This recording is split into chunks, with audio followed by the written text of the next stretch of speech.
अनुसार ज्येष्ठ मास की अमावस्या को उत्तर भारत की सुहागिन महिलाएं पूर्णिमा के दिन वट सावित्री का व्रत करती हैं। आइए सुनते हैं वट सावित्री की व्रत कथा। भद्र देश के एक राजा थे, उनका नाम अश्वपति था। भद्र देश के राजा अश्वपति की कोई संतान नहीं थी। उन्होंने संतान प्राप्ति के लिए पूरे मंत्रोच्चारण के साथ प्रतिदिन 1,00,000 आहुतियाँ दी। 18 वर्षों तक यह क्रम जारी रहा। इसके बाद उन पर कृपा हुई और उनके यहाँ एक कन्या ने जन्म लिया। उस कन्या का नाम सावित्री रखा गया। अब सावित्री बड़ी हो गई और बड़ी होकर वो बहुत ही रूपवान हो गई। उसके योग्य कोई वर नहीं मिल रहा था। वर न मिलने की वजह से सावित्री के पिता बहुत दुखी थे। उन्होंने अपनी कन्या सावित्री से कहा कि तुम स्वयं ही अपने लिए योग्य वर तलाश कर लाओ।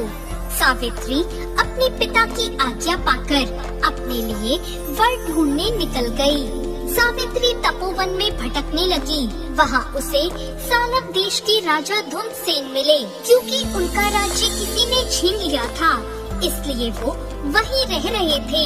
उनके पुत्र सत्यवान को देखकर सावित्री ने पति के रूप में उसका वरण कर लिया।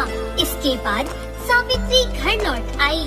सावित्री जब घर पहुंची तो उसने अपने पिता के साथ नारद ऋषि को देखा।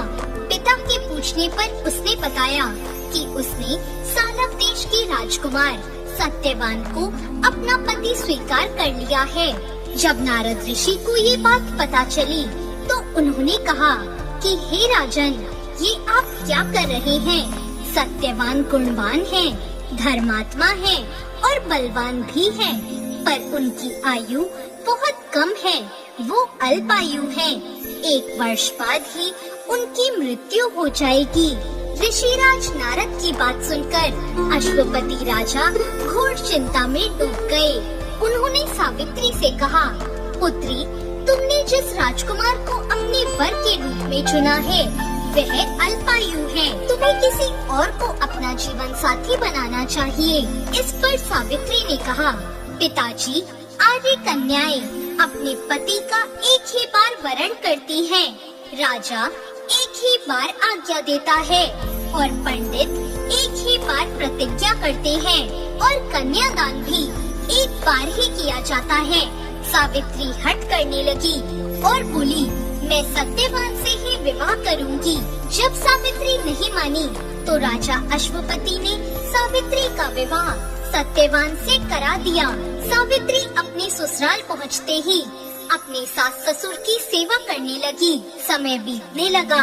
नारद मुनि ने सावित्री को पहले ही सत्यवान की मृत्यु के दिन के बारे में बता दिया था। वह दिन जैसे जैसे करीब आने लगा, सावित्री अधीर होने लगी। सावित्री ने 3 दिन पहले से ही उपवास रखने शुरू कर दिए और नारद मुनि द्वारा बताई तिथियों पर पितरों का पूजन भी किया। हर दिन की तरह सत्यवान उस दिन भी लकड़ी काटने जंगल चले गए। साथ में सावित्री भी गई। जंगल में पहुंचकर सत्यवान लकड़ी काटने के लिए पेड़ पर चढ़ गए। तभी उसके सिर में तेज दर्द होने लगा। दर्द से व्याकुल होने के कारण सत्यवान पेड़ से नीचे आ गए। सत्यवान के सिर को गोद में रखकर सावित्री सत्यवान का सिर सहलाने लगी। तभी वहाँ यमराज आते दिखाई दिए। यमराज अपने साथ सत्यवान को ले जाने लगे। सावित्री भी उनके पीछे पीछे चल पड़ी। यमराज ने सावित्री को समझाने की कोशिश की कि यही विधि का विधान है, पर सावित्री नहीं मानी और यमराज के पीछे चल पड़ी। उन्होंने यमराज से कहा कि मैं सत्यवान को ले जाने नहीं दूंगी। सावित्री की निष्ठा और पति परायणता को देखकर यमराज ने सावित्री से कहा, हे देवी, तुम धन्य हो, तुम मुझसे कोई भी वरदान मांगो।